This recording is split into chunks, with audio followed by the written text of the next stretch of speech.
feel the sun on my skin and the wind against my face, and I hear the other slaves talk about the promised land and going north to freedom. Oh, I long for that freedom. I would have dreams about being free. I would come to this river and the white ladies would be on the other side with their arms stretched out waiting for me.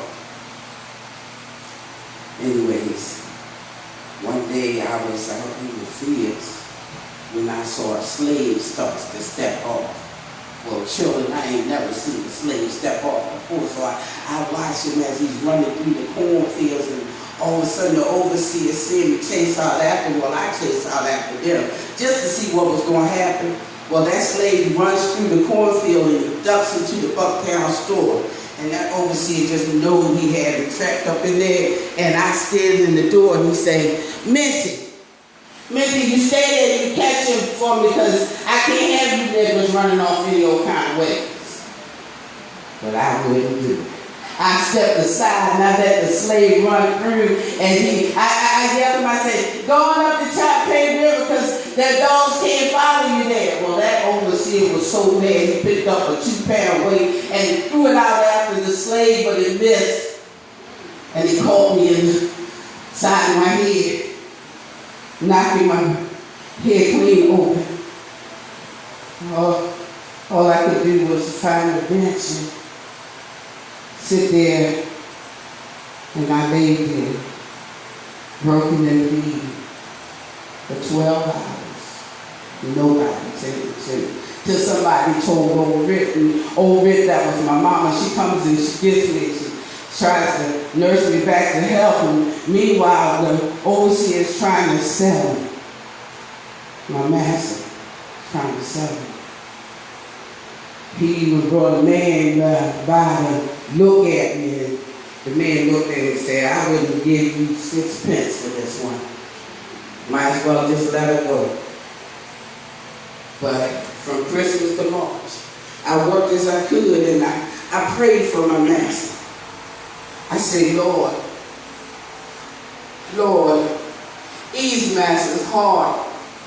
Because I hear tell that I was going to be sold down to the rice fields and the cotton fields down south, and well, I know that what had happened, my head had brought on some kind of disease where I just fall off to sleep at the drop of a hat, and if I be found on the road like that, they would just might leave me there or they just might kill me. So I prayed. I would be in the fields and I'd go over to the horse trough and I put water in my hands and I washed my face and I said, Lord, if there be any sin in me, clean me now, Lord. I'd be in the house and I get to sweeping and I say, Lord, if there be any hardness in me, sweep me clean, Lord. But the master, he still tried to tell me. So I said, Lord,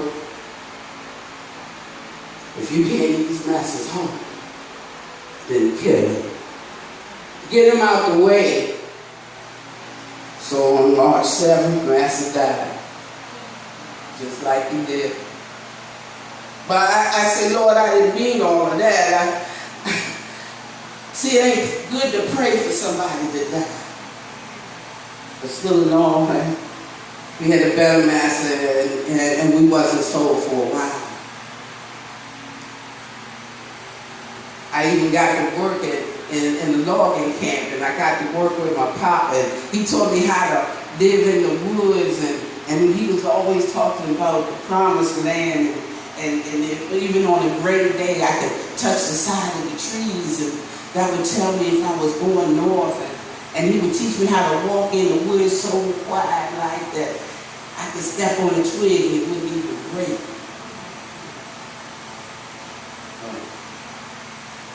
I had saved up some money after my job. My master would let me save money, so I had saved up, I guess, about $200. So I tasted to my master, and he said, "What's that for, Minty?" I said, "It's for my freedom, master." He said, "Oh, no." He even laughed. He said, "I need at least $1,000 for you." And I could never make $1,000. It took me 2 years to make this 200. In the meantime, I reckon I was about 24 when I met and married John Turman. Oh, he was pretty. John was a free man. His mom and papa been free when their master died. It's something called manumission. And so John was born free. But even though he'd be free, I'd still be a slave.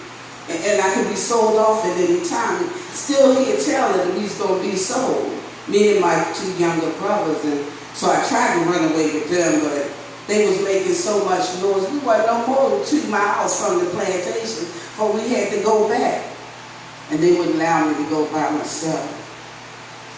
So I go to John and I said, John, let's go up north where we can be free.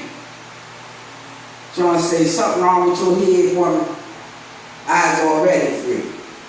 And if I hear you say any more about running away, I was going to tell your master. Oh, that hurt me so. But I said next time I try to run away, I was going to go alone. Because I know that I had the right to 1 or 2 things in life, and that was to be free or die. And if I couldn't have one, I would have the other. Not knowing how soon it would come. Because I used to count my money. Well, this particular night, I go to count my money. And John had taken all of it. Drunk it up, wine and women's. And that's when I decided right then and there that I would go. So I wrapped up my marriage blanket and put a few victuals in a bag, and I moseyed up 2 miles to this lady's house. She takes me to another lady's house, and I get clothes and money, but they say I can't stay there, it's not safe. So it takes me over to Delaware, where I meet Mr. Thomas Garrett. And Mr. Garrett, he puts me in a wagon, and he takes me up to the Pennsylvania line.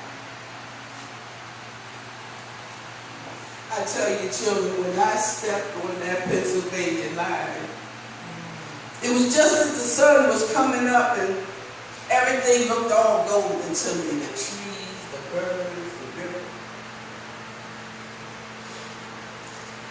And I looked around and I said, this must be what heaven is like. I even looked at